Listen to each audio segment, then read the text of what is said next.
ওয়ালা তাকুনু কাল্লাযীনা নাসুল্লাহ ফাআনসাহুম আনফুসাহুম উলাইকা হুমুল ফাসিকুন।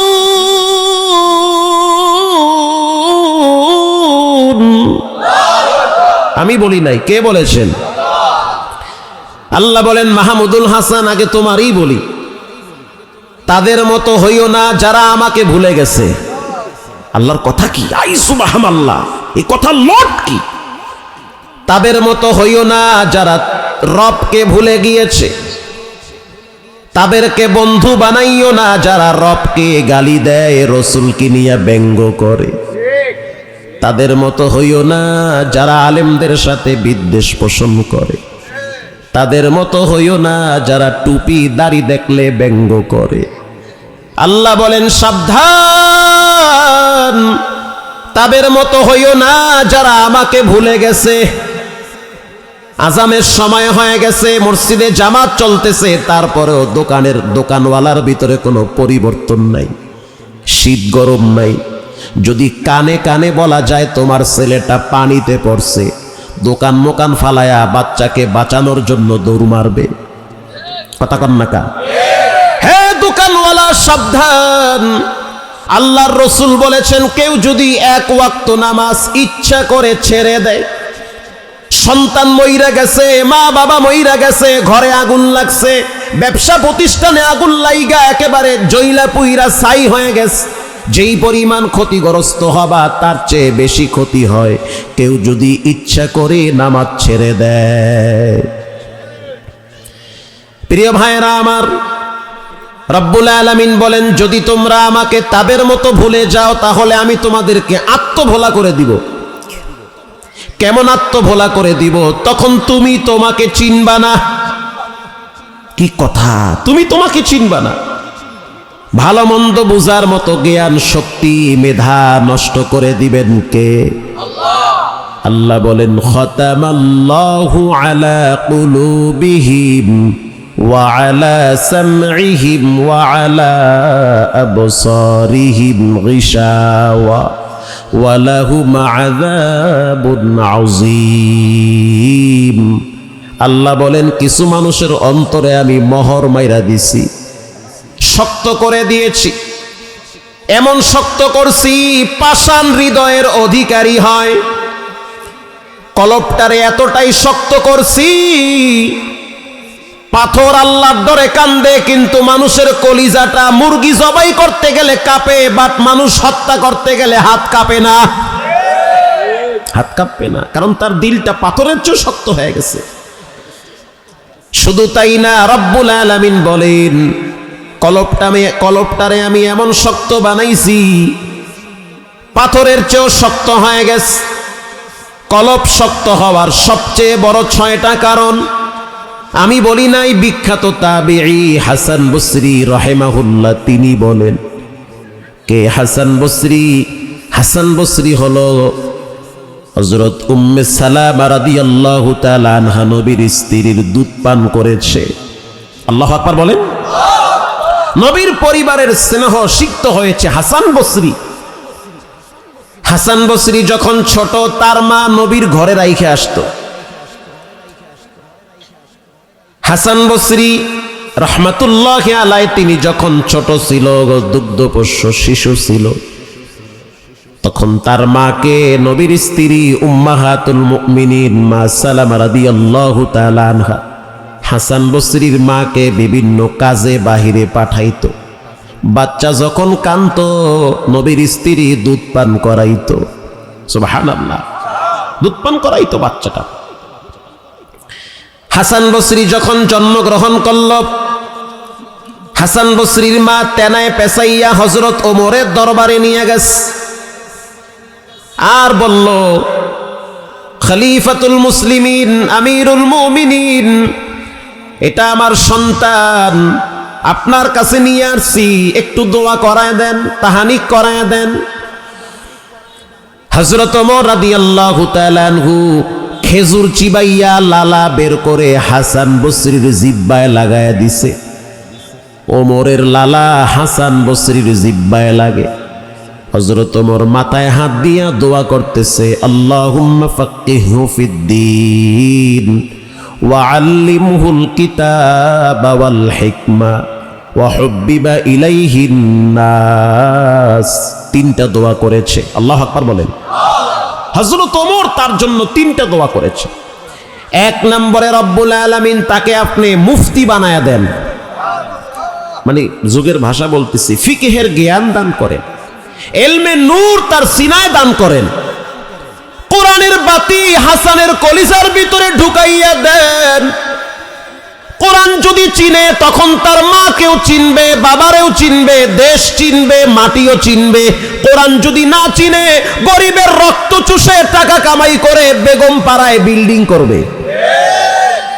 হযরত ওমর এই দোয়াটাই করলো, রব্বুল আলামিন আপনি তাকে ফিকহের জ্ঞান দান করেন, শরীয়তের জ্ঞান দেন, মারেফতের জ্ঞান দান করেন, হালাল হারাম বুঝার মতো জ্ঞান দান করেন। হযরত ওমর দোয়া করতেছে। দুই নম্বরে রব্বুল আলামিন আপনি তাকে ইলম ও হিকমত দান করেন। তিন নম্বরে তার মহব্বত মানুষের অন্তরে পরিপূর্ণ করে দেয়, মানুষ যেন তাকে ভালোবাসে এরকম সিচুয়েশন, এরকম মন তৈরি করে দেন। মারহাবা বলেন। হাসান বসরি মারা গেছে আজ থেকে প্রায় 1300 বছর আগে, অথচ হাসান বসরির নাম আলেমদের মুখে মুখে, যারা কোরআন হাদিস পড়ে তারা সবাই তার নাম জানে। হাসান বসরির মা হলো বিচক্ষণ জ্ঞানী মহিলা, তিনি জানে সন্তানকে যদি আলেম বানাইতে হয় তো আলেমদের সোহবতে রাখতে হবে। হাসান বসরির মা প্রতি জুমায় হযরত ওসমান রাদিয়াল্লাহু তাআলা আনহুর সাথে মসজিদে নববীতে পাঠায়া দিত। হাসান বসরির মা যখনই দেখতো যে জুমার নামাজের জন্য হযরত ওসমান মসজিদের দিকে যাইতেছে, তখন হাসানের মা হাসানকে বলতো, হাসান, নবীর জামাতা হযরত ওসমান মসজিদে যাইতেছে, জান্নাতের মেহমান মসজিদে যাইতেছে, জিন্নুরাইন মসজিদে যাইতেছে, তুমি তার হাত ধরে ধরে মসজিদে নববীতে চলে যাও। যাও আব্বা, যাও, ওসমানের হাত ধরে মসজিদে যাও, তুমি না আমার সন্তান, যাও মসজিদে যাও। হাসানের মা পর্দার ফাঁক থেকে হাসানকে বের করে দিত। 4 বছর বয়স, উয়ুনুল হেকায়াতে আসছে। হাসান পিছন থেকে সালাম দেয় হযরত ওসমানকে। ছোট্ট মানুষ যখন সালাম দেয়, হযরত ওসমান হাসানকে বুকে জড়ায়া কপালে চুমু দেয়। হযরত ওসমান রাদিয়াল্লাহু তাআলা। কে সেই ওসমান? নবীজি বলেন, লিকুল্লি নাবিয়্যিন রাফীকুন ওয়া রাফীকি ইয়ানি ফিল জান্নাতি উসমান। প্রত্যেক নবীর সাথে জান্নাতে এক একজন বন্ধু হবে, আর আমি নবীর সাথে আমার জান্নাতে আমার বন্ধু হবে আমার জামাতা হযরত উসমান। ঘুমাইতেছেন নাকি? কে কে ঘুমাইতেছেন 2 হাত তুলে আল্লাহকে দেখান। না, উনি ঠিক আছে, উনি জাগনা আছে, এইটাই কইছে। মাশাআল্লাহ। ঘুমায় গেছেন নাকি? সজাগ থাকেন। তাকবীর দেন তো জোরে, নারায়ে তাকবীর। মাশাআল্লাহ, হয়েছে অনেক।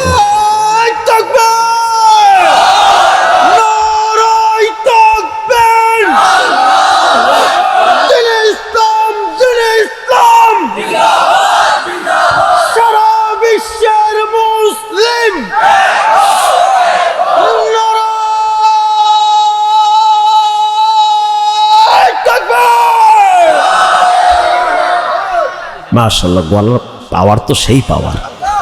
আল্লাহু আকবার জোরে বলেন। এখন না বোঝা যায় একটা ওয়াজ হইতে আছে, এত কোন মনে হয় গোরস্থানে বই ওয়াজ করবার লাগছে আমি। আল্লাহ তাআলা আপনাদের কণ্ঠেও নূর দান করুক, মৃত্যু পর্যন্ত দ্বীনের জন্য কণ্ঠকে উন্মোচিত করে দিক। হাসান বসরি বলেন, 6 কারণে মানুষের অন্তর নষ্ট হয়ে যায়। 1 নম্বরে মানুষ গুনাহ করে তওবার আশায়। মানুষ গুনাহ করে তওবার আশায়। ও যুবক, কেন তুমি জিনা করো? বলে হুজুর তওবা এক সময় কইরা নেব। এমন দেখা যায় ওর কলবটা কুকুর, শুয়ার, জানোয়ারের চেয়েও নিকৃষ্ট হয়ে যায়, শক্ত হয়ে যায়। হাসান বসরি বলেন তওবা করবে এই আশায় গুনাহ করে। এয়ারপোর্টে বসে আছি, একসাথেই বসে আছি, ভদ্র মানুষ। কোথায় যাবেন? হুজুর কক্সবাজার যাব। মাশাআল্লাহ, খুব ভালো, চলেন দুইজনে একসাথে আসরের নামাজ পড়ি। হুজুর দুঃখিত, আজকে পড়তে পারবো না, সমস্যা আছে। তো ভদ্র মানুষ, শিক্ষিত মানুষ, আমি আর বেশি কিছু বললাম না। তো নামাজ শেষ করে আসার পরে বললাম, ভাই নামাজটা পড়লে ভালো হইতো, কারণ 1 মিনিটের নাই কোনো ভরসা। আপনি বিমানে উঠবেন, কক্সবাজার গিয়া নামবেন, নামাজ পড়বেন কি পড়বেন না আল্লাহই জানে। হতে পারে তার আগেই তো আপনার জন্য মালাকুল মউত সামনে চলে আসতে পারে।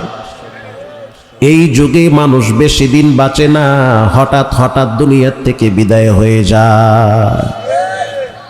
পড়বো হুজুর ইনশাআল্লাহ, পড়লই না। মাগরিবের সময় নামলাম কক্সবাজার এয়ারপোর্টে, এখনো পর্যন্ত বাহিরের গেট খুলে নাই, বের হইতে পারি না। ভাই চলেন নামাজ পড়ি। হুজুর আপনি পড়েন, পরে পড়ব। আল্লাহর কি হুকুম, পরের দিন যখন আবার আমি কক্সবাজার খুরুশ কোলে বয়ান কইরা, লাইট হাউসে বয়ান কইরা যখন আবার ফিরতেছি ফ্লাইটে, আবার ভদ্রলোকের সাথে সাক্ষাৎ। আবারও বললাম চলেন দুইজনে একসাথে ঢাকা বিমানবন্দরে একসাথে নামাজ আদায় করি। বলল হুজুর বাসায় গিয়া পড়ব। তো সিদ্ধান্ত এমন হয়ে গেছে, উত্তরা আসতে আসতে পিছন থেকে ট্রাকে ধাক্কা মারছে তার বাইকে, পাঠাও নিয়ে যাইতে আছে বাড়ির দিকে। এমন ধাক্কা মারলো, জায়গায় শেষ হয়ে গেল। নামাজ পড়ার মতো সুযোগ হইল না। তওবা করব এই আশায় সে গুনাহ করে, ইচ্ছা করে নামাচ্ছে না। বগু ইয়াদা আল্লাহু। শেখ সাদি বলেন, তুমি যে দেখো ঘড়িটা টিক টিক করে আওয়াজ দেয়, বান্দা সেই ঘড়িটাও কিন্তু মাওলার নামের জিকির করে। বাদ দেন শেখ সাদির কথা, সে তো মানুষ।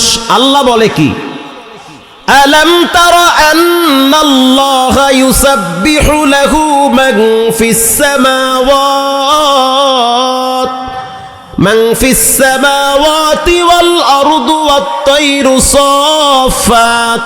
আল্লাহ বলেন, তুমি যেই পাখি দেখতেছো, ওই পাখিটা শূন্যে উড়ে পাখা বিস্তার করে, অথচ ঠোঁট নাড়ায়া মালিকের জিকির করে। আমি বলি নাই, জোরে বলেন কে বলেছে? শুধু তাই না, রব বলেন ইউসাব্বিহু লিল্লাহি মা ফিস সামাওয়াতি ওয়া মা ফিল আরদ। বান্দা আসমান জমিনে যা কিছু দেখতে পাও সব কিন্তু মালিকের প্রশংসা করে। ফাআলহামাহা ফুজুরাহা ওয়া তাকওয়াহা। ভালো মন্দ বোঝার মতো শক্তি আমি পশুরে দেই নাই, কুকুরকে দেই নাই, গরুকেও দেই নাই। গরু যদি 10টা গরুর পিঠে উঠে কোনো গুনাহ নাই, কুকুর যদি 10টা কুকুরের পিঠে উঠে কোনো গুনাহ নাই, মইরা যাবে, মাটির সাথে মিশে যাবে। একটা বলদ গরু যদি 50টা দামরি বাছুরের পিঠে উঠে, তারপরও কোনো গুনাহ নাই। গরু কখনো কখনো বাবার শরীরে উঠে, মায়ের শরীরে উঠে, বোনের শরীরেও উঠে। কেন উঠে জানেন? ওর ব্রেন নাই, মেধা নাই, শক্তি নাই, ওর ভিতরে আকল বুদ্ধি নাই। জানতে চাই মানুষের ভিতরে আকল বুদ্ধি জ্ঞান বিবেক আছে না নাই?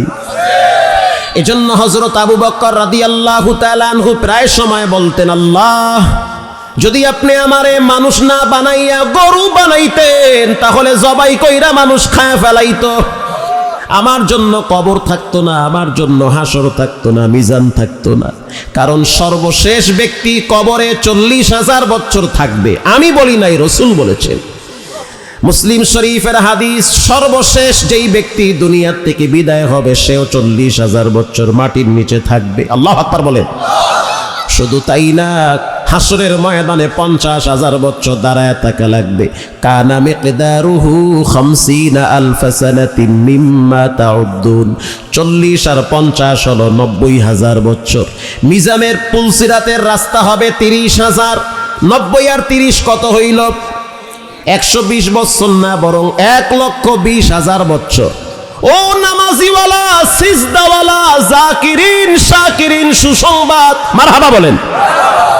যারা রবকে প্রাধান্য দেন, রবের কথাকে মূল্যায়ন করেন, নেতার কথা, নেত্রীর কথা সব পরে, রবের কথা সবার আগে। দল বুঝি না, মত বুঝি না, আমার দল একটা, হিজবুল্লাহ, আমার দল হবে আল্লাহর দল।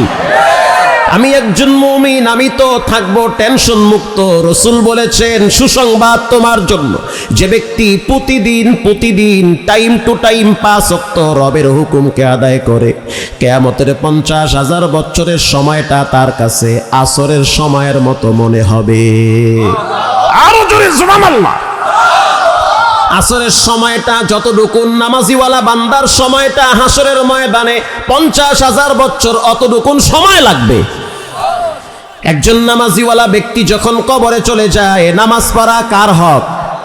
আরো জোরে বলেন, কার? নামাজ পড়া রবের হক। গাফিলতি করবেন না, তাদের মতো হইয়েন না যারা নামাজ ছেড়ে দেয়, তাদের মতো হইয়েন না যারা নেতাকে প্রাধান্য দেয়, রাসূলকে প্রাধান্য দেয় না। নেত্রীর বিরুদ্ধে কিছু বললে লাঠির মিছিল করে, নবীরে গালি দিলে তখন লড়ে ঝরে না। আল্লাহ বলে তাদের মতো হইও না, কারণ তাদের কলবে আমি মোহর মাইরা দিছি। ওরা ঘুমের ভিতরেও নেতা নেত্রীর জিকির করে, ওরা মরার সময়ও জয় বাংলার স্লোগান দেয়। মাফ করে দিয়েন, ওরা মরার টাইমও অস্থির হয়ে যায়। তাদের মতো হইও না, তাদের মতো হইও না। তো কাদের মতো হবা? তোমরা হবা লা ইলাহা ইল্লাল্লাহু মুহাম্মাদুর রাসূলুল্লাহ। তোমরা এই গ্রুপে থাকবা ইনশাআল্লাহ বলেন। তোমরা বামপন্থী হইও না। আল্লাহ বলেন, কুল্লু নাফসিন বিমা কাসাবাত রাহিনা ইল্লা আসহাবাল ইয়ামিন।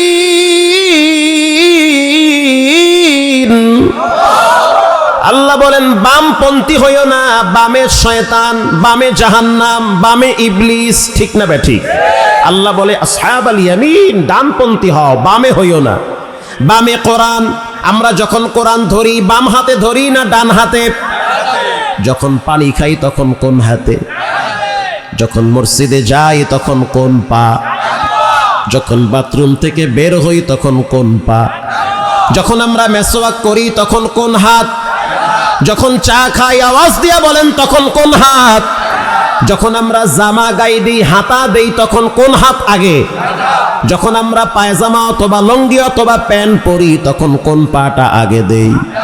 তাহলে ডানে জান্নাত, ডানে আল্লাহ, ডানে কোরআন, ডানে রসুল, ডানে সাহাবায়ে কেরাম, বামে হলো ইবলিস শয়তান আর তাদের পেতাপ্তা। এজন্য বামপন্থী হওয়া যাবে না, ডানে থাকবেন ইনশাআল্লাহ বলেন। প্রিয় ভাইরা আমার, তাহলে অন্তর শক্ত হয়ে যায় 6 কারণে। এর ভিতরে অন্যতম একটি কারণ হলো মা বাবার সাথে নাফরমানি করা। এই 2টা বিষয় নিয়ে বয়ান করার কথা আমাকে বলেছে। 2 বিষয় তো সময় লাগে 2 দিন। 1 নম্বরে রবের হক, 2 নম্বরে মা বাবার হক। এবার ছোট্ট একটা হাদিস আপনাদেরকে শোনাই। নবীজি বলেন, মান গাদা ইলাল মসজিদ আও রাহা আ'আদাল্লাহু লাহু নুজুলাহু মিনাল জান্নাতি কুল্লামা গাদা আও রাহা। কেউ যদি সকালে আর সন্ধ্যায় মসজিদে যায়, কেউ যদি ইশার ফজর মসজিদে গিয়া পড়ে, আল্লাহর নবী বলেন সে যেন অপেক্ষায় থাকে, তার রব তার জন্য জান্নাতে দস্তারখানা বিছায়া রাখছে। এটা হাদিস, এটা আমার গল্প না। এজন্য জীবন চলে গেল, নামাজ ছাড়া যাবে না ইনশাআল্লাহ বলেন। সন্তানকে নামাজের কথা বলবেন, এটা রবের হক। স্ত্রীকে বলবেন নামাজের কথা, বলেন কার হক? কর্মচারীকে জানায় দাও, স্পষ্ট জানায় দাও, নামাজের সময় দোকানের শাটার লাগাও, সব পরে নামাজ হবে আগে। প্রত্যেক দোকানদার নামাজের টাইমে দোকানের শাটার লাগায় দিবেন। যাদের জন্য টাকা পয়সা কামাই করবেন তারা তো এক সময় আপনাকে ধোঁকা দিবে। অতএব নামাজের বেলায় অলসতামি করা যাবে না। 2 নম্বরে মা বাবার সাথে বেয়াদবি করা যাবে না। মা বাবা কি জিনিস এটা যদি আমি একটু মন খুইলা সময় নিয়ে বলতে পারতাম তাইলে আপনারা বুঝতেন। মা বাবা হলো সন্তানের সফলতার জন্য সবচেয়ে বড় পুঁজি। একজন ব্যক্তির জন্য দুইজন নারী খুব জরুরি। দুই নারীর দোয়া লাগে, দুই নারীর সহযোগিতা লাগে, দুইজন নারীর সাপোর্ট লাগে। মারহাবা বলেন। একজন হলো গর্ভধারিণী মা, আর একজন হলো সহধর্মিণী স্ত্রী। মা যদি দোয়া করে, বউ যদি সাপোর্ট আর সহযোগিতা করে, ওই ঘরের পুরুষ কখনোই অকর্মা হতে পারে না। মায়ের দোয়া লাগে, স্ত্রীর সাপোর্ট আর সহযোগিতা লাগে। হাজারিবাগে আগুন লাগছে চামড়ার ফ্যাক্টরিতে, কষ্ট হয় আপনাদের? আর 5 মিনিট সময় দেওয়া যাবে না? হাজারিবাগ ট্যানারিতে আগুন লাগছে। আপনারা দেখছেন পত্র পত্রিকায়, সোশ্যাল মিডিয়ায়, হাজী সাহেব দাঁড়ায় দাঁড়ায় কাঁদতেছে, তার কোটি টাকার চামড়া পুইরা গেছে। দাঁড়ায় দাঁড়ায় অজর দাঁড়ায় কান্দে, তার সম্পদ চোখের সামনে আগুনে পুড়তেছে। তার স্ত্রী বোরকা পরে ডাইরেক্ট হাজী সাহেবের পাশে দাঁড়ায় বলতে আছে, ঘরে চলেন। কেন? করোনার টাইমে তো কয়েক কোটি টাকা লস খাইছেন, মাওলায় তো পরবর্তীতে আবার আপনারে পোষায়া দিছে। এখন দাঁড়ায় দাঁড়ায় যদি চিন্তা করেন, তাহলে তো আপনিও স্টক করবেন। টেনশনের কারণ নাই, চামড়ার ফ্যাক্টরিতে আগুন লাগে লাগুক, আপনি বেঁচে আছেন এটাই তো বেশি। স্ত্রীর এক কথায় হাজী সাহেব স্থির হয়ে গেল, তার ভিতরের পাথরটা নরম হয়ে গেছে। স্ত্রী বলল, আপনি যদি বেঁচে থাকেন এরকম কয়েকটা ফ্যাক্টরি আপনার পায়ে এসে হাজির হবে। ঠিক না বেঠি? আর যদি স্ত্রী বলতো, করোনার টাইমে খাইছো ধরা, এখন খাইছো আবার ধরা, তুমি করো কোন ছাপা? যদ্দুর ভালো আছে হেদ্দুরও ভালো থাকবে না। এজন্য একটা পুরুষের সফলতার জন্য দুইজন ব্যক্তি লাগে, দুইজনই হলো নারী। একজন হলো মা, আর একজন হলো সহধর্মিণী স্ত্রী। নড়াইলে বয়ানে গেছি, কালিয়ায় চায়ের দোকানে ঢুকলাম। ছোট্ট একটা মানুষ চা বিক্রি করে, দোকান অনেক বড়। তার কাজ হলো সন্ধ্যা থেকে ফজর পর্যন্ত চা বানায়, পান বিক্রি করে, বনরুটি বিক্রি করে, কেক বিক্রি করে। আমি আশ্চর্য হয়ে গেলাম, তার কপালের ভিতরে সিজদার চিহ্ন দেখেছি, তার মুখে সুন্নতি দাড়ি দেখলাম। আমি অবাক হয়ে গেলাম। আশ্চর্য বিষয় হলো যে তার 2টা পা নাই, ছোট 2টা পা, যা দিয়ে হাঁটতে পারে না, বল লাগানো, কোনো মতে হাঁটে। ছোট মানুষ, হাতগুলা ঠিক আছে, পা নাই। ভিতরে ঢুকলাম, সালাম কালাম, হুজুর আপনাকে তো খুব চিনা চিনা লাগে। পরে আমার বয়ান সে দেখাইতেছে টিভিতে, এটা কি আমনে? আচ্ছা ঠিক আছে। আমি বললাম, ও ভাই, আপনার তো 2টা পা নাই, এত সুন্দর দোকানদারি কেমনে করেন? যেই জবাবটা আমাকে দিল, আমি শোনার পর তো অস্থির হয়ে গেলাম। হুজুর আপনি দেখেন 2টা পা নাই, কিন্তু আমার গোপনে আরো 4টা পা আছে। এই 4 পায়ের শক্তিতে আমি চলি। আমি বললাম, কই 4টা পা? বলে 2টা আমার বিবির পা, 2টা আমার। এই প্রতিবন্ধীর খেদমত করে জীবন কাটাতে চাই। হুজুর আমার বিবি যখন বাসর ঘরে আমার ঘরে আসছে, তখন আমার স্ত্রী আমাকে বলল, মানুষের কাছে হাত পাতা যাবে না, তোমার 2টা পা নাই। কে বলেছে তুমি দুর্বল? তোমার মালিক তোমার দুর্বল না। পুরুষ কখনোই মানসিক ভাবে ভেঙ্গে পড়ে না। পুরুষ সব সময় দুর্বল হয় পরিবারের চাপে। পুরুষ সারা রাত গাধার মতো খাটতে পারে, এই যোগ্যতা আল্লাহ পুরুষকে দিছে। রাতেও খাটে, দিনেও খাটে। মন কেমন বোঝা পুরুষ মাথায় নিয়ে চলে, কখনোই দুর্বল হয় না। পুরুষ দুর্বল হয় বউ শাশুড়ির যুদ্ধে। পুরুষ দুর্বল হয়, মানসিকভাবে ভেঙ্গে পড়ে যখন ঘরে গিয়ে দেখে ছেলে মেয়ে উল্টা পাল্টা, বিবি উল্টা পাল্টা, মা আর বউ দুইজনে ঝগড়া, তখন পুরুষ দুর্বল হয়ে যায়। ও যুবক ভাইয়েরা, এজন্য মায়ের দোয়া লাগবে, বিবির সহযোগিতা লাগবে, দিনদার একটা স্ত্রী লাগবে, নেককার বউ লাগবে, আদর্শবান বিবি লাগবে, সাপোর্ট করার মতো মানসিক শক্তি থাকা লাগবে। ঠিক না বে ঠিক? হুজুর বাসর রাতে আমি অবাক হয়ে গেলাম। আমি আল্লাহর উপরে তাওয়াক্কুল করছি। আমি আল্লাহকে বলছি, আল্লাহ আমি তো প্রতিবন্ধী, কিন্তু এমন একজন মিলাইও যার সহযোগিতায় যেন আমি চলতে পারি।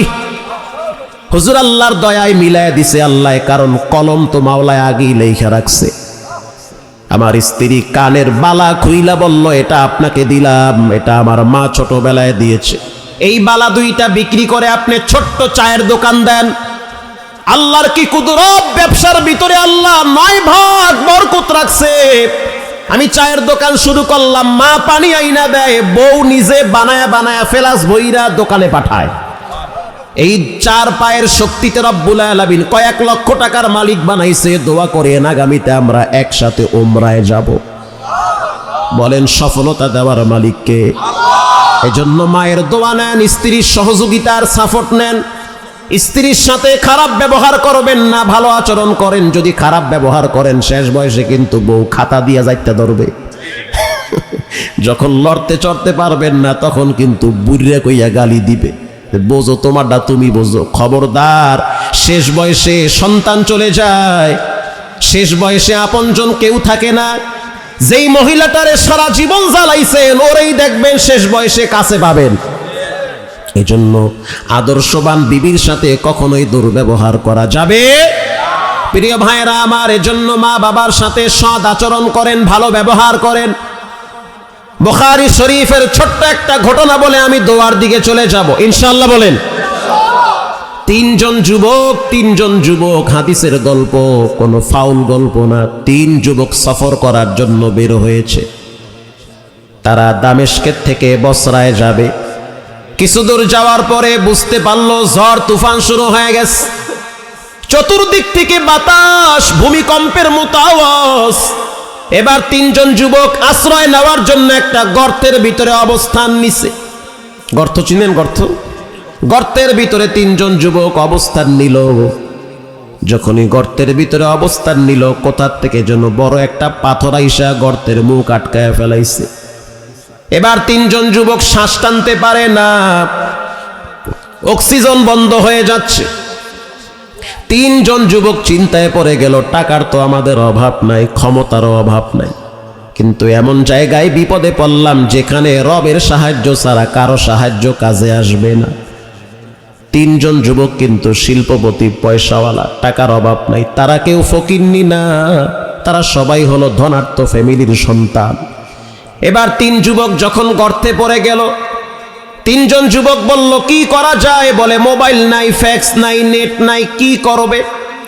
চিৎকার মারলে কেউ শুনবে না। তো 3 যুবক পরামর্শ করলো, 3 জনে 3টা আমলের দোহাই দিয়ে রবের কাছে দোয়া করো। আল্লাহু আকবার বলেন।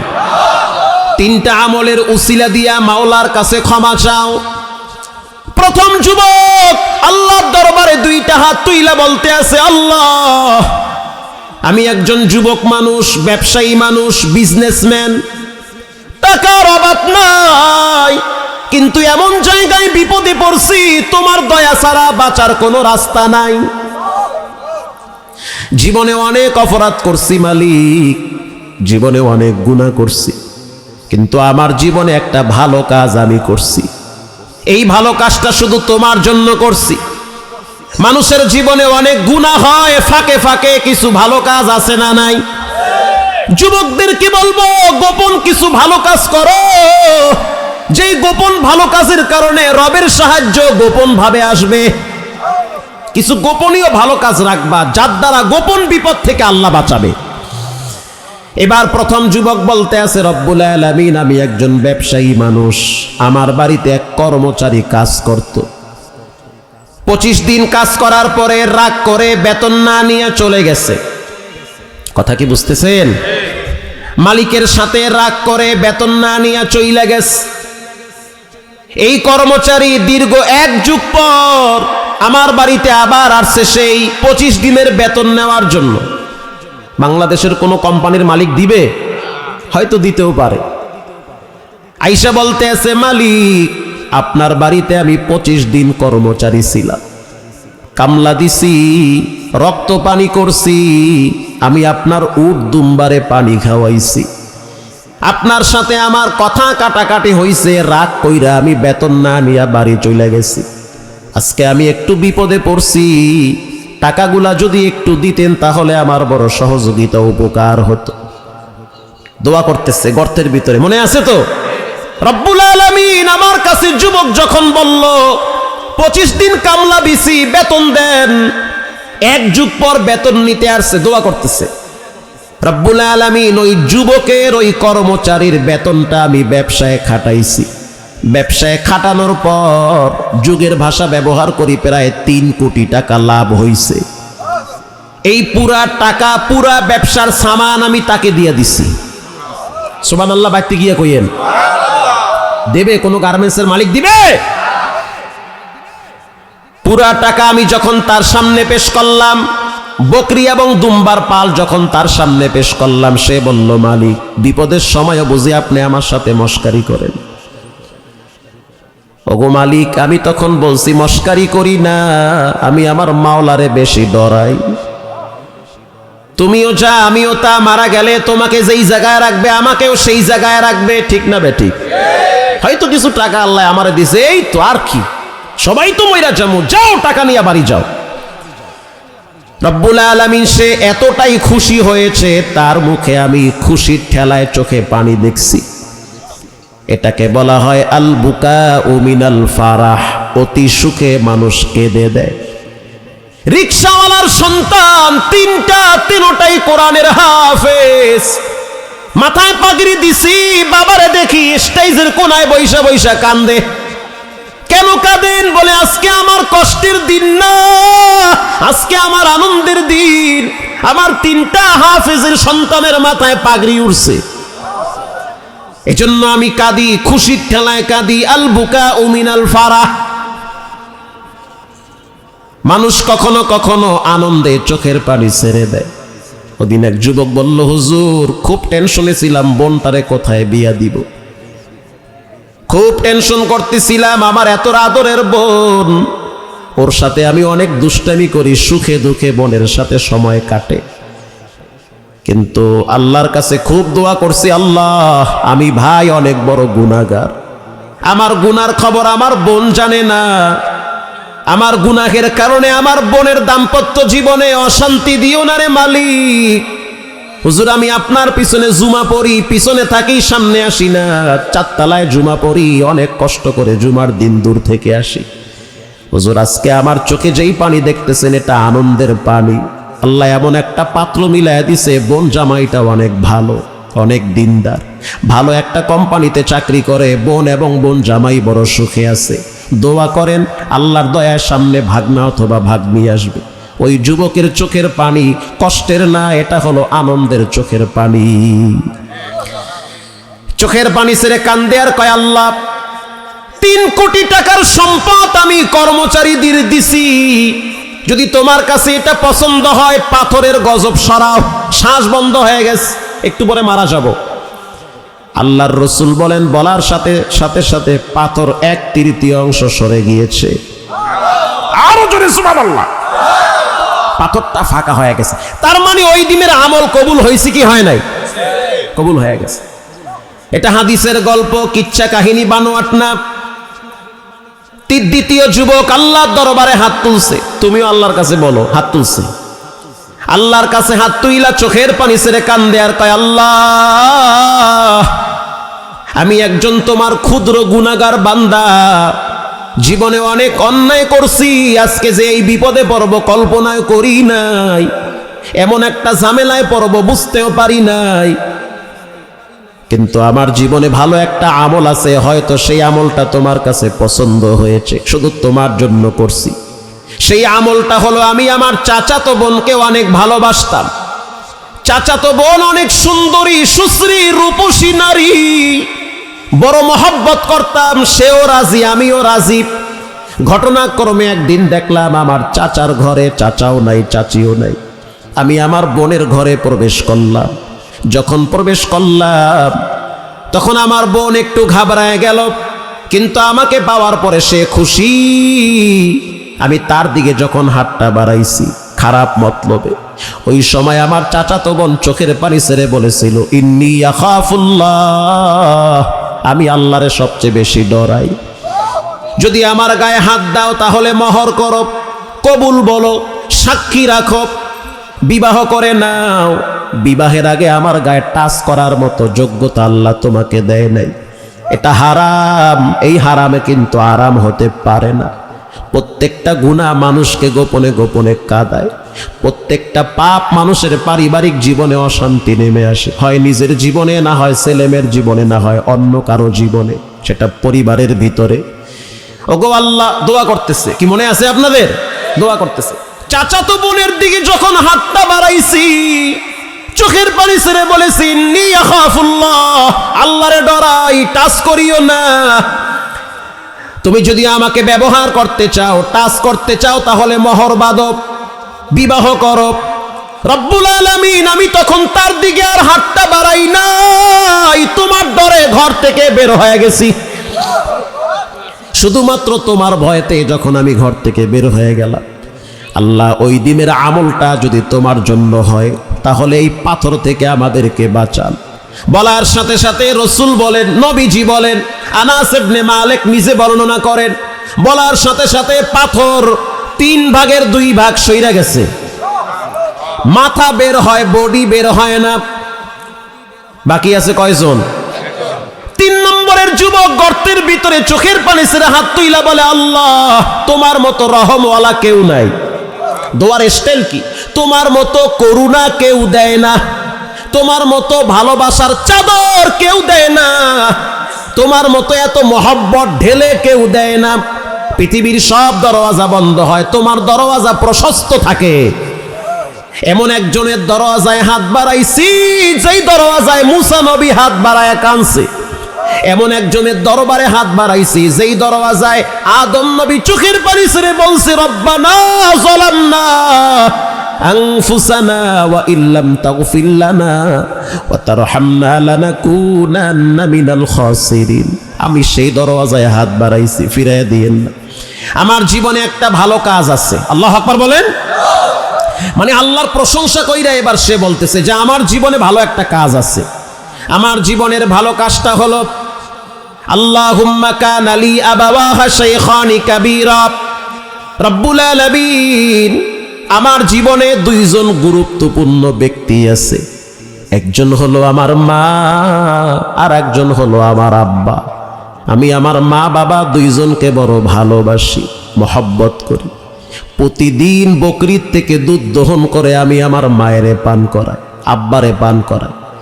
এমন এমন সময় যায়, আমার বাচ্চারা কাঁদে আর বলে, আব্বু বকরির দুধ আগে আমাকে দাও, তারপরে দাদুরে দিও। আমি তখন বলি, সন্তান তুমি আমারে আব্বু ডাকো, আমারও তো একজন আব্বু আছে। তোমার কলিজায় যেমন আমার ভালোবাসা, আমার কলিজায় তেমন আমার বুড়া বাবার ভালোবাসা। রব্বুল আলামিন, একটা গাছ কেনার জন্য অনেক দূরে গেছি, আসতে আসতে অনেক দেরি হয়েছে। দেরি হওয়ার কারণে আমি দেখলাম আমার মা ঘুমায় গেছে। রব্বুল আলামিন, আমি বকরির গোয়াল ঘরে গিয়ে আমি আস্তে করে দুধ দহন করছি। আমি যখন ঘরে ঢুকলাম, তখন আমার বাচ্চা আমার ঘেরান পায়ে আসে, জাগ্রত হয়ে গেছে। বাবায় যদি দূর থেকে আসে, দেখবেন বাচ্চারা বাবার ঘেরান পায়। বাচ্চা ঘুমায় না, বাবার অপেক্ষায় থাকে। বাবার আদর ভালোবাসা সন্তান মাতোয়ারা হয়ে যায়।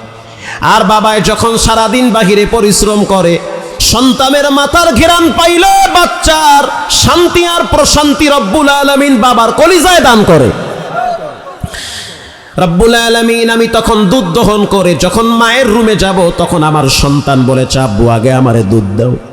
কিন্তু আমি ওই রাত্রিবেলা বাচ্চারে দুধ দেই না, এই দুধ আমি আমার মায়ের মাথার কিনারায় গেলাস নিয়ে দাঁড়াইছিলাম। সারা রাত আমি দাঁড়াইয়াছিলাম। যখন ফজর হয়ে গেছে, তখন আমার মা যখন দেখলো যে আমি দুধের গেলাস নিয়ে দাঁড়াই আছি, আমি আমার মায়ের চোখের গোড়ায় পানি দেখছি। ওই দিনের পানি আমার দোয়ার পানি, আমার জন্য মহব্বতের পানি। আমার মা সেদিন আমার জন্য দোয়া করেছিল। রব্বুল আলামিন, ওই দিনের দোয়াটা যদি তোমার কাছে কবুল হয়, ওই আচরণ যদি তোমার কাছে ভালো লাগে, তাহলে পাথর সরায়া দেন। নবীজি বলেন, বলার সাথে সাথে পাথরটা অনেক দূরে সরে গিয়েছে। এজন্য যুবক ভাইরা, যার আব্বা আম্মা আছে বেয়াদবি করিয়েন না। যতদিন বেঁচে আছে তাদের খেদমত করেন। যার আব্বা আম্মা নাই, চোখ বন্ধ করে দেখেন, মায়ের চেহারা চোখের সামনে ভাসে, আব্বার চেহারা চোখের সামনে ভাসে। আব্বা আম্মার মতো দরদি কেউ নাই। এখন আর কেউ বলবে না সন্তান কেমন আছো, কেউ বলবে না বাজান তুই বুঝি কিছু খাও নাই। সন্তান যত কালোই হোক মায়ের কাছে মানিক থাকে। সন্তান যত কুষ্টি হোক, যত নিকৃষ্ট হোক, তারপরও সন্তান মায়ের কাছে সন্তানই থাকে। এখন আর কেউ বলে না বাবা বাহিরে সময় কাটাস না, ঘরে আয়, ঔষধ খাও, ঘুমাইয়া যাও। যার আব্বা আম্মা নাই তার ঘরটা বড় খালি, ঘরের ভিতরে কত খাবার আছে, মা নাই বাবাও নাই। আজ এই প্যান্ডেলে বসছেন, দোয়ার সময় দুফোঁটা চোখের পানি ছেড়ে মায়ের জন্য কাঁদবে। ঢাকা শহরে আমি এমন অফিসার দেখছি যার কথা মতো কয়েকশো সেনাবাহিনী উঠে আর বসে, সে নিজে একজন ব্রিগেডিয়ার জেনারেল, বিশাল এক অফিসার, সাভারে থাকে। আমি তার ঘরে গিয়া দেখলাম অবাক কাণ্ড। সে আমাকে বলল হুজুর আমার ঘরে একটা জান্নাত আছে। আমি ঘরে গিয়া দেখলাম কই জান্নাত, একেবারে কোনার রুমে দেখাইলো যে হুজুর এই যে আর একটু সামনে গিয়া দেখবেন জান্নাত। ভিতরে ঢুইকা দেখলাম চাদর দিয়া শোয়ানো এক ব্যক্তি। আমি বললাম এই ব্যক্তিকে, বলে এটা আমার জান্নাত, আমার মা। এই মায়ের দোয়ায় রব্বুল আলামিন আমার প্রমোশন বাড়ায়। আল্লাহু আকবার। আমি ঘরে মায়ের গু সাফ করি, মুখ সাফ করি, বাহিরে আমার জুতা মানুষ মুছে দেয়। আমার পাওয়ার হাউস আমার ঘরে, আমার ইজ্জত আমার ঘরে, আমার সম্মান আমার ঘরে, আমার মর্যাদা আমার ঘরে। আমি মায়ের খেদমত যত করি, যেই দিন বেশি করি ওই দিন বাহিরে মর্যাদা আরো বাড়ে। ভাইরা আমার পায়ে হাত দিয়া বলি, জীবনে মা বাবার সাথে বেয়াদবি করবেন না। আল্লাহ বলেন ও বান্দা ওয়ালা তানহারহুমা, মাথায় চাকি দিবা না মায়ের সামনে বাবার সামনে। ওয়াকুল্লাহুমা কাওলান কারীমা, মায়ের সামনে গরম ভাষায় কথা বলিও না। এক সময় তুমি 100 বার মাকে জিজ্ঞাসা করছো গাছে ওটা কি, তোমার মা বলছে কাক, আবার বলছো ওটা কি, তোমার মা বলছে কাক, আবার বলছো ওটা কি, তোমার মা বলছে কাক, রাগ করে নাই, কপালে চুমা দিয়া বলছি ওটা কাক। আজ তোমার মা 2 বার যদি তোমাকে জিজ্ঞাসা করে তখন তুমি রাগ করো, গরম মেজাজ দেখাও। খবরদার এমন করবা না, কারণ মা বাবা হলো সন্তানের জন্য দামি নেয়ামত। নবীজি বলেছেন যার মা বাবা বেঁচে আছে বেশি বেশি খেদমত করে নাও। এই প্যান্ডেলের ভিতরে মাহফিলের জন্য আমি প্রথমে একজন মা ভক্ত সন্তান চাই। হুজুর আমি মাহফিলের জন্য 10,000 টাকা দিয়ে দিলাম, ঠকবেন না, সম্মানও নষ্ট হবে না। জীবনে শুনি নাই মায়ের জন্য সন্তান সম্পদ ব্যয় করলে সে ফকির হয়ে যায়। 10,000 টাকা বেশি চাই নাই, আমি মা ভক্ত একটা সন্তান চাই পুরা প্যান্ডেলে। হুজুর আমি 10,000 টাকা মাহফিলের জন্য দিয়া দিলাম, ইনশাআল্লাহ প্রতি বছর হবে। এই মসজিদে ছাদের টাকাও তারা অর্ধেক দিয়েছে। মারহাবা বলেন। কে পারবেন পুরা প্যান্ডেলে? পুরাটাই দিয়েছে। এটা অনেক গর্বের বিষয়। মা ভক্ত কোনো সন্তান কাছেন যে হুজুর আমি থাকলে খাওয়াইতাম, চিকিৎসা করতাম। যেহেতু মা বাবা কবরে গেছে 10,000 টাকা আমি দিয়া দিলাম। একজন মায়ের সন্তান হাত তুলেন পুরা প্যান্ডেলে, যারা দাঁড়িয়ে আছেন, বসে আছেন, উপরে নিচে, কে পারবেন একটু হিম্মত করে 10,000 টাকার মায়া ছেড়ে দেন তো। এই যুবক ভাইরা, পয়সাওয়ালারা, বাড়িওয়ালারা আছেন কোনো ভাই এখানে, একটু হাত তুলে আমাকে দেখান। হুজুর আমি 10,000 টাকা আম্মার জন্য ইনশাল্লাহ দিয়া দিলাম। আমি মুসাফির আসছি অনেক দূর থেকে, এই অসংখ্য মানুষদেরকে নিয়ে আপনাকে সাথে নিয়ে আল্লাহর দরবারে দোয়া হবে ইনশাল্লাহ। কে পারবেন? কোথায় আব্দুল খালেক ভাই? মারহাবা, মারহাবা বলেন। আব্দুল খালেক ভাই 10,000 টাকা। রব্বুল আলামিন হায়াতে বরকত বাড়ায় দেন, ঈমান ও আমলে তরক্কি দান করেন, জীবনে বারবার বাইতুল্লাহ জিয়ারতের তৌফিক দান করেন। বলেন সভাপতি সাহেব একটু কথা বলবেন। নাদিম হায়দার 1,000 টাকা। যদি যারা হাবিবুর রহমান হাবিব সাহেব, তিনি প্রধান অতিথি, আজকের মাহফিলের প্রধান অতিথি, তিনি কিছু কথা বলবেন আপনাদের সাথে। মুরসালিন وعلى آله وأصحابه أجمعين. ربنا ظلمنا أنفسنا وإن لم تغفر لنا وترحمنا لنكونن من الخاسرين. ربنا آتنا في الدنيا حسنة وفي الآخرة حسنة وقنا عذاب النار. رب ارحمهما كما ربياني صغيرا. حسبنا الله ونعم الوكيل، نعم المولى ونعم النصير. اللهم بارك لنا في رجب وشعبان وبلغنا رمضان. اللهم حاسبني حسابا يسيرا. اللهم حاسبني حسابا يسيرا. রব্বুল আলামিন গভীর রাত পর্যন্ত 2 দিন ব্যাপী তাফসীরুল কোরআন মাহফিলের শেষ দিন আখিরি রজনীতে কিছু সংখ্যক গুনাহগার পাপী বান্দারা আমরা হাত তুলেছি। মেহেরবানি করে জিন্দিগির গুনাহ খাতা মাফ করে দেয়। রব্বুল আলামিন জিন্দিগি ভর গুনার গাট্টি মাথায় নিয়ে হাত তুলছি। রাতেও গুনাহ করেছি, দিনেও গুনাহ করছি রে আল্লাহ। গুনাহ করে করে জীবনটারে নষ্ট করেছি। হাতের গুনাহ, চোখের গুনাহ, জিহ্বার গুনাহ, দিমাগের গুনাহ, পায়ের গুনাহ। জীবনে রাতেও গুনাহ করছি, দিনেও গুনাহ করছি। ইচ্ছায় অনিচ্ছায় শয়তানের ধোকায় অনেক পাপ করছি। জানি না কোন দিন না জানি হায়াতের সূর্য নিভে যায়, কোন দিন না জানি মালাকুল মউত হাজির হয়ে যায়। রব্বুল আলামিন আপনি বলেছেন ওয়ালা তামুতুন্না ইল্লা ওয়া আনতুম মুসলিমুন। ও বান্দা, মুসলমান না হয়ে কবরে যাইও না। এখনো পর্যন্ত মুসলমান হইতে পারি নাই রে আল্লাহ, এখনো পর্যন্ত সচ্চা ইমানদার হতে পারি নাই। আল্লাহ মেহেরবানি করে মৌতের বিছানায় পিঠটা লাগাবার আগে পরিপূর্ণ ইমানদার বানায় দেন। রব্বুল আলামিন জানি না কার না জানি মৃত্যুর সময়টা একেবারেই ঘনায় আসছে। জানি না কার না জানি কবরের মাটি নাম ধরে ধরে ডাকতেছে। সমবয়সী অনেক বন্ধু বান্ধব কবর পথের যাত্রী। অনেক মানুষ প্রতিদিন কবরের দিকে মিছিলের মতো রওনা হয়েছে। রাতেও জানাজা হয়, দিনেও জানাজা হয়। এই ঠান্ডা মাটিতে যখন একটা মানুষকে কবরে রাখা হয়, এমন একটা জায়গায় রাখে যেখানে মানুষ দিনের বেলাও যাইতে ভয় পায়। রব্বুল আলামিন আখিরাতের ফিকিরওয়ালা অন্তর দান করেন, মৃত্যুর আগে পরিপূর্ণ মুমিন মুত্তাকিন বানায়া দেন। রব্বুল আলামিন এই দোয়া শেষ হয়ে যাবে, যার যার মতো ঘরে চলে যাবে। কেউ ঘরে গিয়া দেখবে মা ঘুমায় নাই, আব্বা ঘুমায় নাই। আবার এমনও মানুষ আছে ঘরে গিয়া দেখবে মায়ের বিছানা খালি, আব্বার জায়নামাজটা পড়ে আছে। রব্বুল আলামিন জানি না কে না জানি নিজের হাতে নিজের মাকে কবরে রাখছে, নিজের হাতে নিজের আব্বারে মাটি দিয়েছে। আল্লাহ, এই মুহূর্তে মা বাবা দুইজনের কথা মনে পড়েছে। অন্ধকার কবর থেকে মা হয়তো ডেকে বলে, সন্তান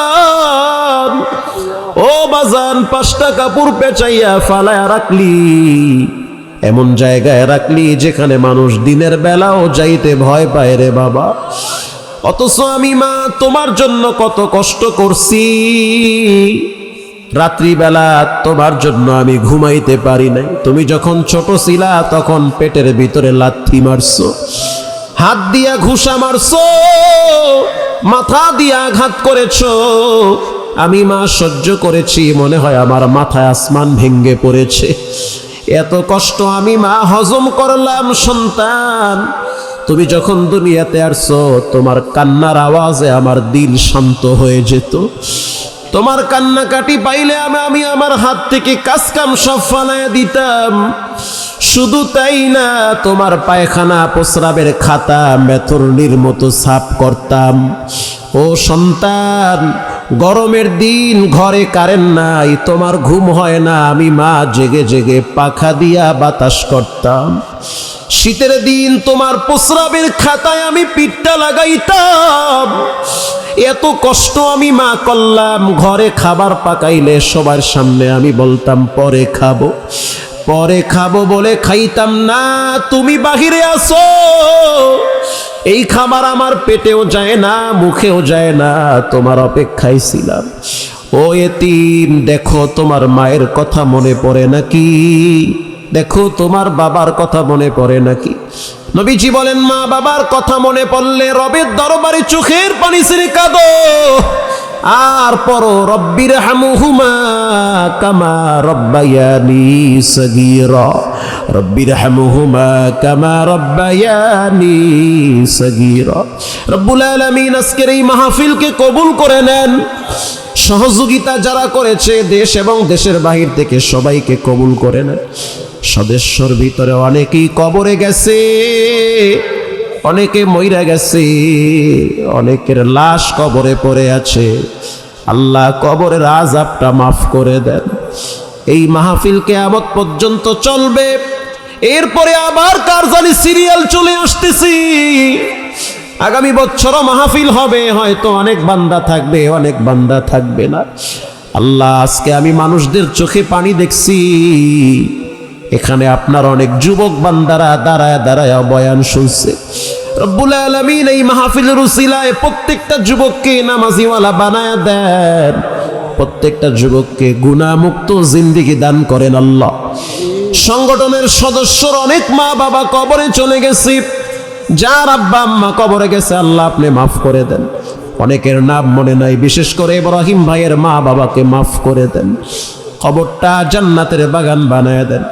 আবার আমার আর এক যুবক ভাই দোয়া চেয়েছে, তার মাও নাই বাবাও নাই, আমার বাম পাশে বসা, আল্লাহ তার মা বাবাকেও মাফ করে দেন রব্বুল আলামিন। প্রবাসী অনেক ভাইরা দোয়া চেয়েছে, আল্লাহ তাদেরকে মাফ করেন রব্বুল আলামিন।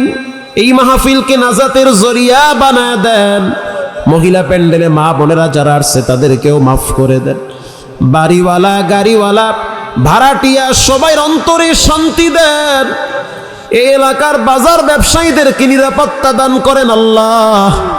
যত শ্রমিক কাজ করে শ্রমিকদের হায়াতে বরকত দান করেন। আল্লাহুম্মা গফিরলি ওয়ারহামনি ওয়াহদিনি ওয়াআফিনি ওয়ারযুকনি।